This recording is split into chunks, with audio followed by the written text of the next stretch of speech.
Hello, my name is Erietta Kouromichelaki, and this is my application for the HMCE 2026 scholarship.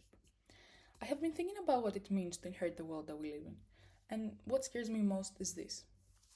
I don't want to wake up tomorrow to a world erased. I don't want to hear entire cities silenced in an instant. I do not want futures stolen before they have even had the time to begin. Even if just 1% of the world's nuclear weapons were used, the immediate death toll would be tens of millions of people, followed by radiation, famine, and societal collapse affecting countless more. These aren't just statistics, they are people, real people. They are parents, children, friends, entire communities wiped out in just mere moments. The threat isn't history, it is real, today.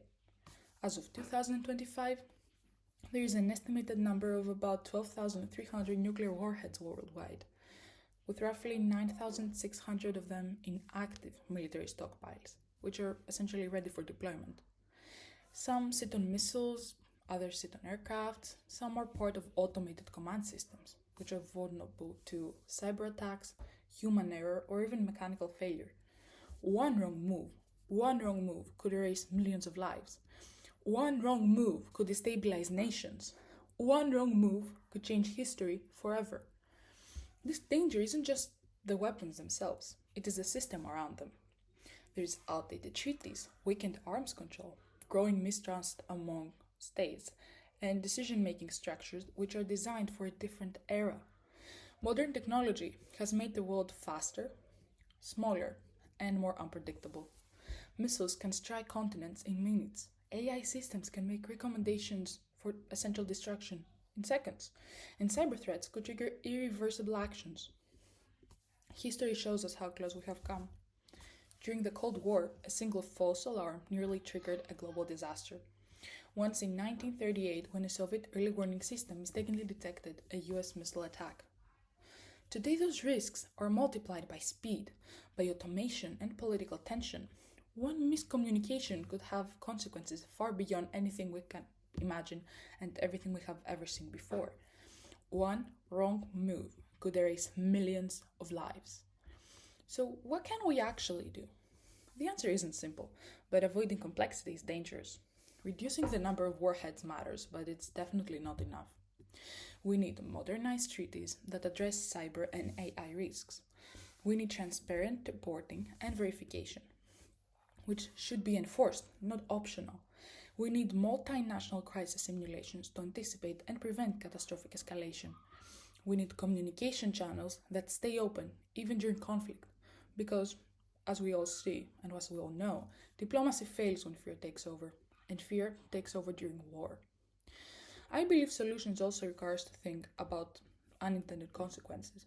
For example, rushing to disarm without security guarantees could potentially increase instability. Moreover, banning certain weapons without verification could prompt covert stockpiling. Every choice has ripple effects, and to recognize them is part of real and responsible problem solving. One could erase millions of lives. One wrong move. This is why it matters to me personally. I don't want to see even a fraction of this devastation unfold. I want to understand the stakes and anticipate the consequences and contribute to solutions, because the next generation deserves more than a world teetering on the edge. I refuse to be passive. I refuse to assume somebody will step up and fix this. My responsibility as a citizen of the global community is to learn, to engage, and to advocate for real and thoughtful change. We live on a planet with 12,300 nuclear warheads. We live in a time where a single mistake could erase millions, disrupt the environment for decades, and leave humanity facing irreversible consequences. One wrong move could erase millions of lives.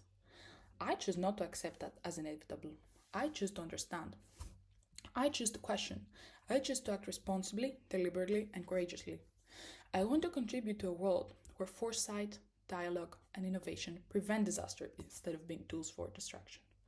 And I choose to believe I am not alone. Because if we do not step up, the consequences will not be theoretical. They will be real and they will be permanent. Thank you.